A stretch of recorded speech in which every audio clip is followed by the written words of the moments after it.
Hi, this is Miss Emily from Baby Club. I've got a friend today. I wish I could see you guys in person, my baby friends and my grown-up friends, but I'm really glad to be connecting with you virtually on Baby Club. I want to welcome you.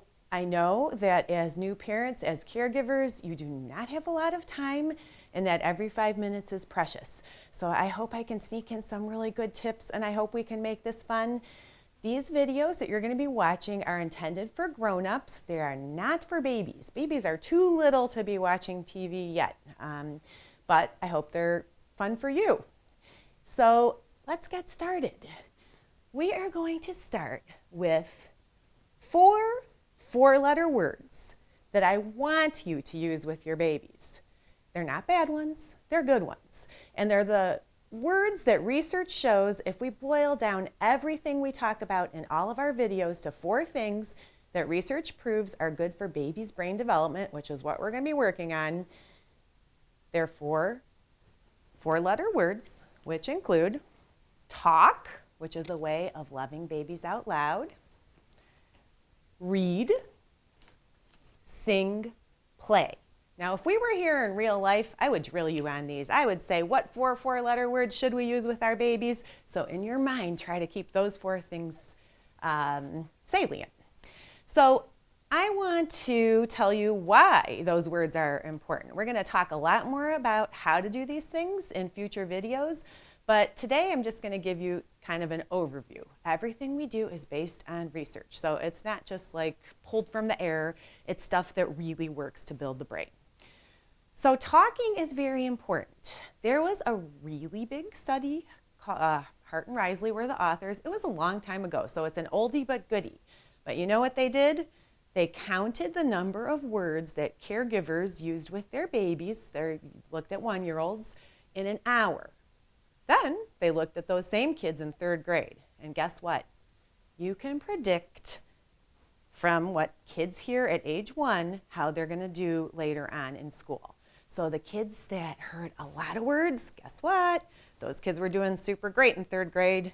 The kids that heard like a medium amount of words in that hour, they were kind of in the middle. And the kids that heard the least amount of words, they were the ones who are having the most trouble.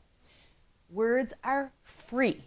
We can all use them. So we want to feed our babies a lot of words. How can we do that? Well, obviously, talking is feeding babies lots of words. We're going to have a gazillion ideas of how to do this, but just for starters, you can talk out loud about what you're doing, and you can talk out loud about what your baby is doing. Oh, your hand is up high, and you have a smile on your face. Look at those dimples.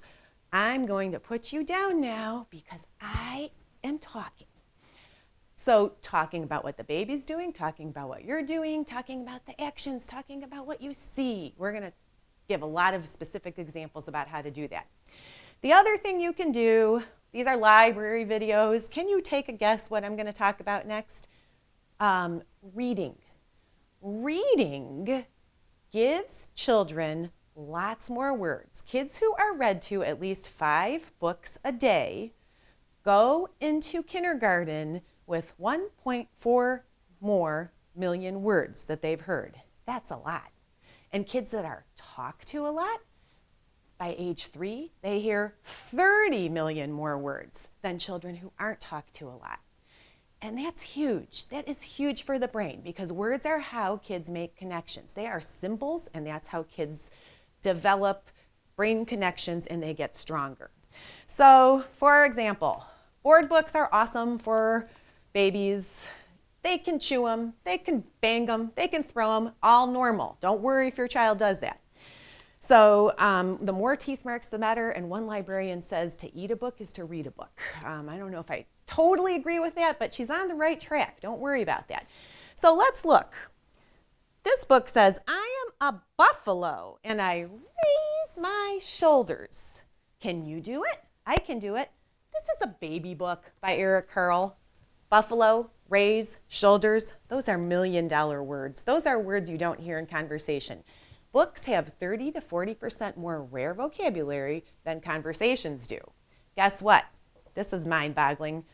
Books Children's picture books have 50% more rare vocabulary than adult TV. So no wonder we're dumbed down, but we can make our kids really smart with our books. So here's a common picture book, Pout Pout Fish. And he says to his friend, "Mr. 8, my chum, with a mouth like mine, I'm destined to be glum." All right, million-dollar words, destined, glum, chum. I mean, there's adults that don't know those words, and we can help our kids learn those through pictures and fun stories.